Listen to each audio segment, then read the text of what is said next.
Okay, so with that, we have yet another topic on monitoring the API ecosystem at a global scale with Baljeet, who's founder and CEO of TeejLab, right? So I'll let Balaji discuss specifically what the topic is. But Balaji is quite a senior person, being founder and CEO with a background in SAP, HSBC, HP, all the big names here.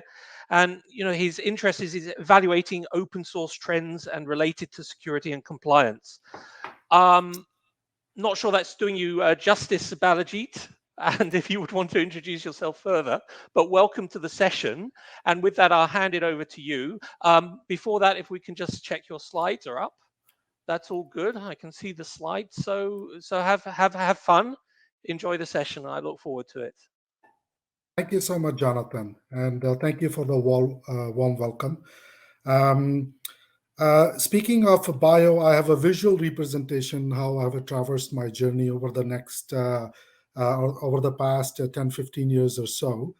Um, Thanks for mentioning all those great companies. But in the last 5 years or so, my focus has been on risk management and security, data management, and related problems, specifically applying data science, data mining, and other technologies for managing risk. Today's topic is somewhat very close at the startup that we founded recently.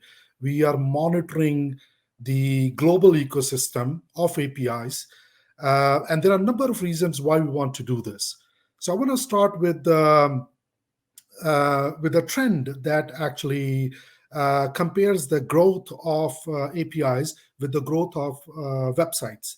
And if you look at the blue chart on this slide, you will see the journey that web has taken over the last 2 decades or so, and many great solutions have born along that journey.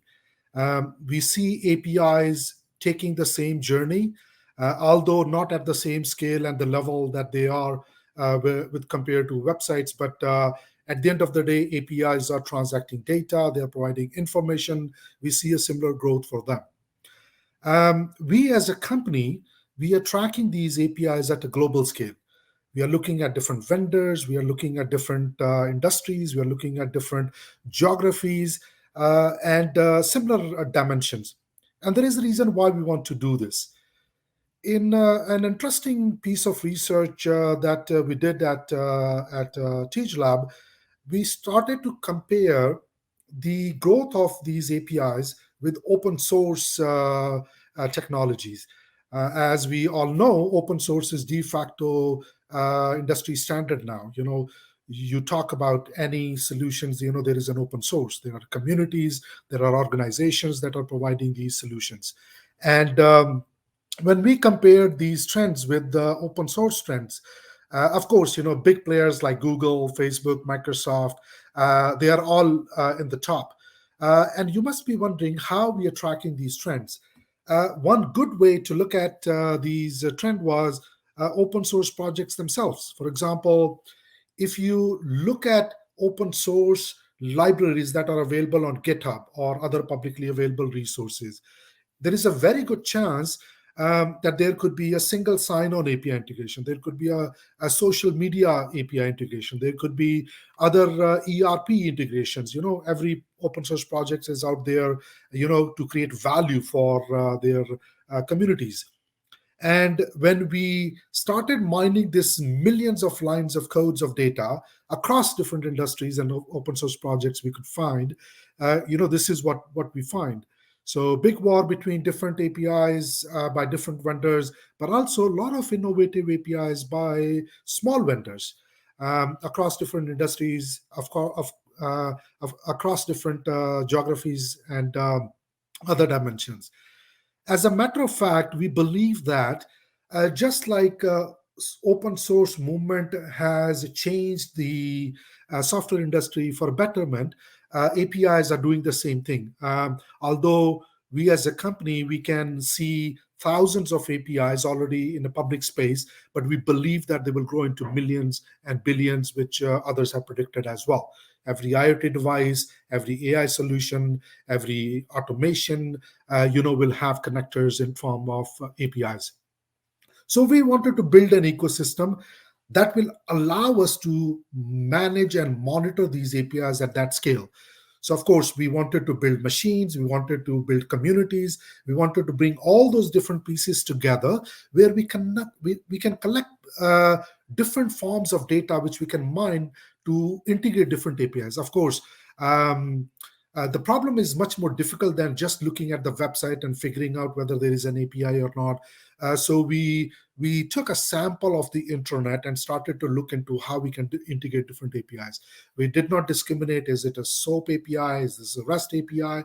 As long as it is available through a protocol like HTTP, we can see it thriving on the internet. We could try to find it. And here is the global view of our API knowledge base. So each dot you see on this particular picture is actually an API or a vendor or a server where we can actually track those APIs. Now, of course, if you drill down, you will find much more interesting results. Perhaps we need another hour of session to find out all those insights. But here is I wanted to what I can summarize for today. So when we started to look into these different APIs, we could already see thousands of vendors. In particular, we could count these 32,000 different vendors that are providing these APIs. Um, and by the way, this research is already a year old, and we believe that these numbers have grown much higher. But again, this actually tells us a good sample what we see across different industries and businesses. And we wanted to see what are the different endpoints, what are the different services that are providing. There is an image processing API, there is an speech processing API, there are natural language processing APIs, there are APIs that are connecting social media. So we wanted to see all kinds of different endpoints by these different vendors. Each of those vendors could treat their APIs as different products, and each of those products may have multiple API integrations.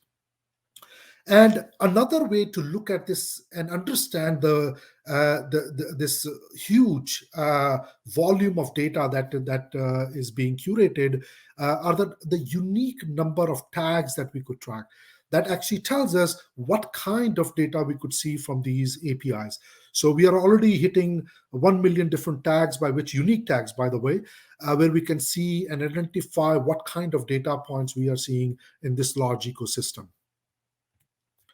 So why track these APIs at a global scale? Why we should care? I mean, every company, every organization, from startup to large organizations, they have their own mandates. Why they want to build API ecosystems for commercial reasons or partner integration reasons. There could be a number of reasons. Here are a few reasons that we feel that resonate across different industries, at least with the customers, partners, and like-minded companies that we interact with. They're looking for a comprehensive API governance solution that is somehow driven by kind of a global knowledge base. You want to see the health of these APIs, because these APIs could be APIs that are third-party APIs that you did not necessarily build. You wanted to benchmark them. You wanted to see, compared to these best practices or industries, how these APIs are doing, with those benchmarks. You also want to see, when you are integrating different open source libraries, perhaps during part of the M&A process, you're acquiring assets, companies are being integrated, or digital assets are being integrated. You want to look at different ways you can analyze these repos by which you can discover those APIs. And it's an unfortunate state currently, that if you ask any organization, their CIOs or CTOs, do you know all your APIs? Perhaps the answer would be no. They may have API gateways, they may have public repos, they may have documentations, but to be honest, they do not necessarily know all their APIs across different products and services. And therefore, API discovery is very, very important for this aspect. They also want to look at some of the legal risks that could be posed by these APIs, especially Just like software became open source, a lot of APIs are open APIs. I'm not talking necessarily about the definition open API. I'm talking about API that is available publicly for free, but free does not necessarily mean that you don't have obligations. When you are consuming these APIs, great APIs built by great developers or engineers, but they may have certain risks that you want to understand before you consume them. Maybe there is an API that is available for free today, but maybe free until a certain limit, and maybe you want to scale this to a larger volume. So all those issues come into play, and we want to know what APIs are there that could pose these kind of legal or operational risks. Then obviously, if you have a way to find out, if you have 10 different APIs trying to do the same thing among all those different APIs, which is more cost effectively, which is more secure, which is more compliant. So organizations are looking at leveraging upon their existing investments across their API technologies. Let's talk about weather API. There are hundreds, if not thousands, different weather APIs that can provide different, data points from different geographies and whatnot. So, which actually makes more sense from an investment point of view for your organization? And you can pick every industry, every use case, every product, and you can ask these questions from an investment point of view. Last but not the least, very similar to governance, you want to manage a life cycle of these APIs. And at each juncture of this life cycle, you want to collect different metrics. And you won't be able to do it if you know the state of the art across different API ecosystems. What are the different metrics? Um, Many of you may be able to resonate this with the open source programs that you might have built in your organization, where companies wanted to track the health of those open source projects. They wanted to see who are the communities that are building, how open or how old or new these libraries are, how well they are kept, how well they're supported, how quickly they're released and patched. So APIs very much, they are going through those different life cycles, and each stage you need different metrics to manage the life cycle of those APIs, especially when these APIs within enterprise are growing into hundreds and perhaps thousands as we speak. So to sum this up, we are looking at solving these APIs for enterprises from three key perspectives: invisibility, usability, scalability. Invisibility, perhaps you could relate to my previous slide when I talked about discovery. Teams are using different APIs. Business unit 1, business unit 2 actually do not know which APIs internally are being built, used, and all, especially in large organizations. They're finding it difficult if they're consuming those APIs from third parties. Do you have one account, or do you have multiple accounts for different teams? So not having this invisibility leads to a lot of operational inefficiencies, cost issues, and all that. Of course, from a usability point of view, when it comes to consumption, because of legal and security implications, you want to track these usability aspects. I mentioned about the legal aspects, terms of use, privacy statements. As APIs are evolving, laws of the land change, new privacy constraints are enforced. So you really need to track, the usability across your different products and services. And of course, scalability. If you have 10 APIs, 100 APIs, perhaps you can manage many of these issues, perhaps manually, or perhaps you can track these APIs through Excel sheets even. But let's be honest. I mean, that's not possible. That's not scalable, because we are talking about hundreds and thousands within single organizations. I've seen cases where one single product is integrating, 5,000 different API integrations. And also, on top of that, if you are enforcing certain processes to put in place, for example, let's run OWASP top 10 test against these APIs. I mean, once again, you can't do this. You can't scale this if you have hundreds of APIs. You can't interrupt your processes to do this. So you need automation, you need intelligence to scale these different API testing, benchmarking across your different products to meet your compliance goals, to meet your security posture, and other aspects that might be in place. So now, I hope until now, a lot of the arguments I made, perhaps you're convinced why it makes sense for us to track these APIs at a global scale. As I mentioned, we already have thousands and thousands of APIs from different industries, by different vendors, by different from different countries, by which we are able to gain this knowledge. Now, I want to quickly give you what kind of data in this knowledge base. So we have this different industries across which we are indexing these APIs. We have different countries from which we are tracking these APIs. I showed you a global view of different APIs as a depiction, as a dot on a map. That represents the area we are covering. We are looking at different vendors, what kind of APIs they're providing. We are looking at their documentations. We are looking at, there is a search capability.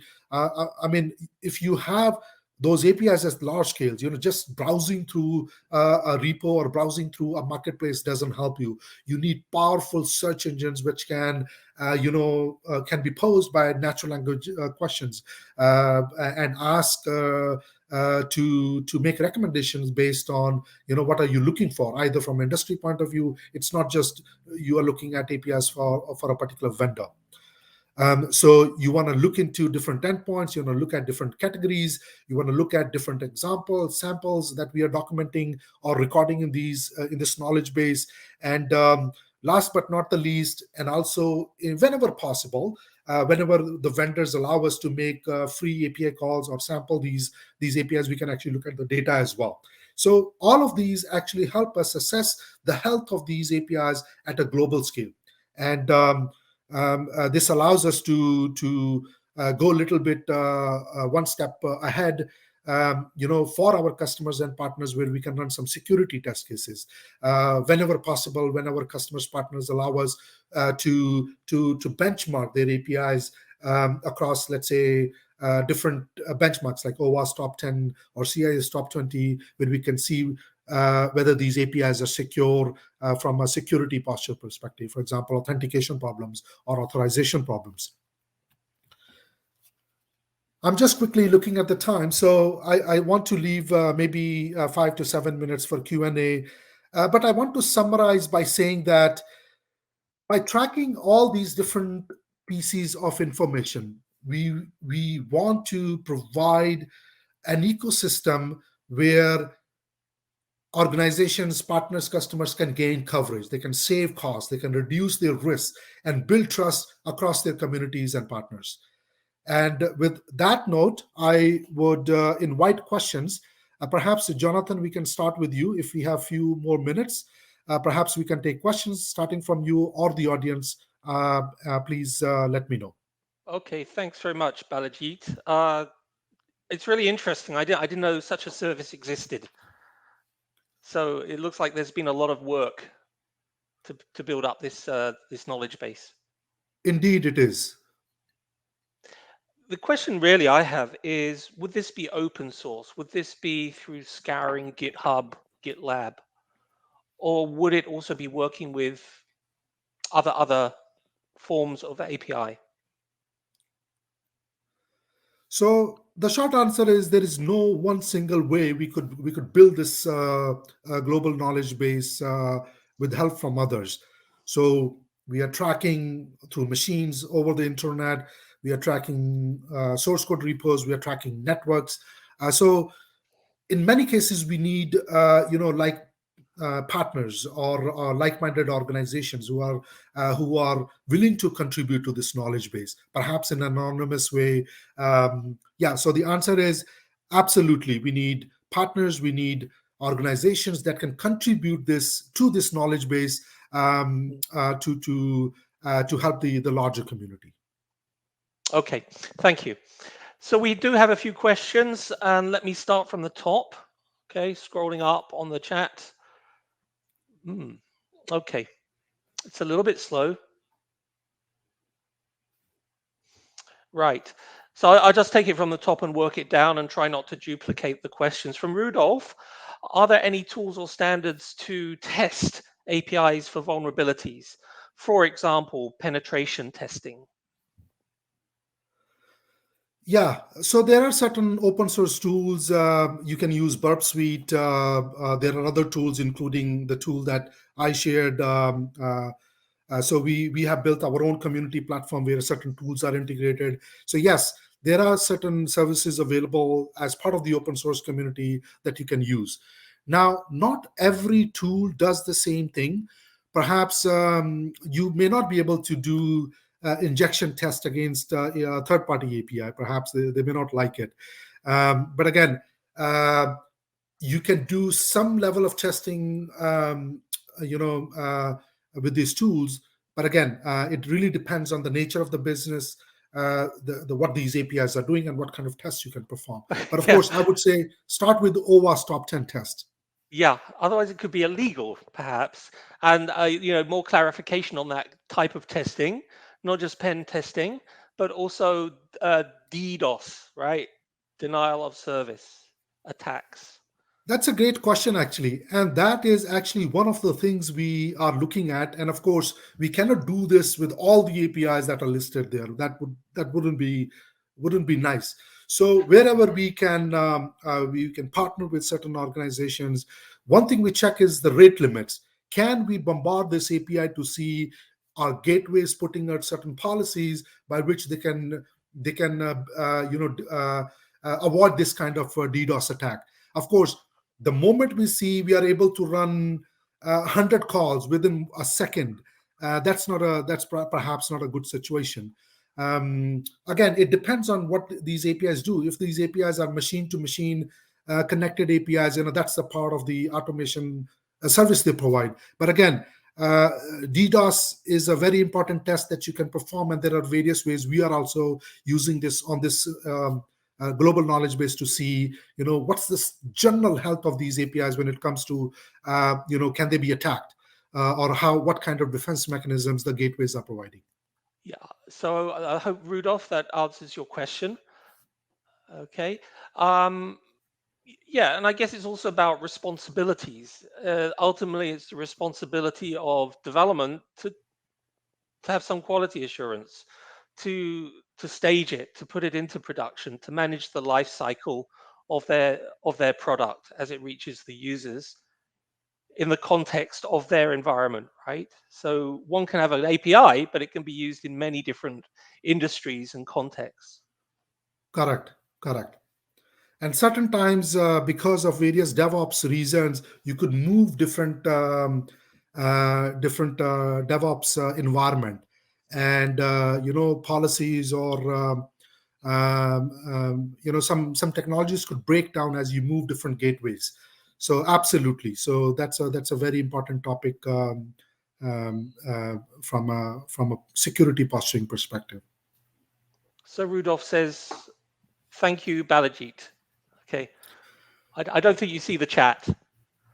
I don't see the chat, but thank you, Rudolph. Those were good questions. Thank you. Yeah, and this is also networking. You can reach these well, I wouldn't speak for Balajit, but speakers are available through LinkedIn, right? Let me see how we're doing for time. We've got probably time for one more question. I'm keeping an eye on the chat. The other logical question to ask is: this discussion is global, right? But many of these topics are covering cost, security, and compliance, which are geography specific, right?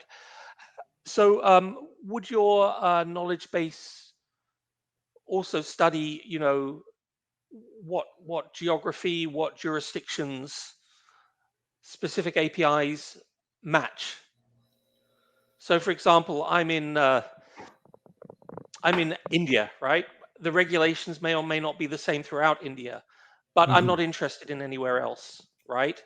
Yet I want to partner with companies around the world who might need to get certification from Indian authorities. Right. Hmm, That's a great question, Jonathan. And we should look at APIs not from a product or engineering perspective, but also data sovereignty perspective as well. Because at the end exactly. of the day, APIs are transacting data. And Yeah. one very interesting piece of research that my team is still working on is mapping the terms of services or SLAs to the APIs, and looking at the data samples and seeing, what kind of sovereignty issues or data governance issues may arise. Because some APIs may be dealing with PII, some APIs may be dealing with different other forms of data, and the terms of services across countries because of the laws of the land or even the internal policies could change. So one interesting aspect is how these organizations and countries are formulating their policies to govern the usage of their data in general, but also which captures APIs as well. So very So interesting topic. Perhaps we'll keep it for another API Days talk. yeah, plenty more to discuss. So it's been a pleasure hearing about how thorough your work has been. So Balajit, thank you very much. Thanks to your audience for the questions. So with that, what we say, we're part company for now, but do keep in touch Thank you with so much, Balajit. Jonathan. Thank Thank you you. so much to the audience, and you guys have a good day or good night wherever you are. Bye bye. Bye.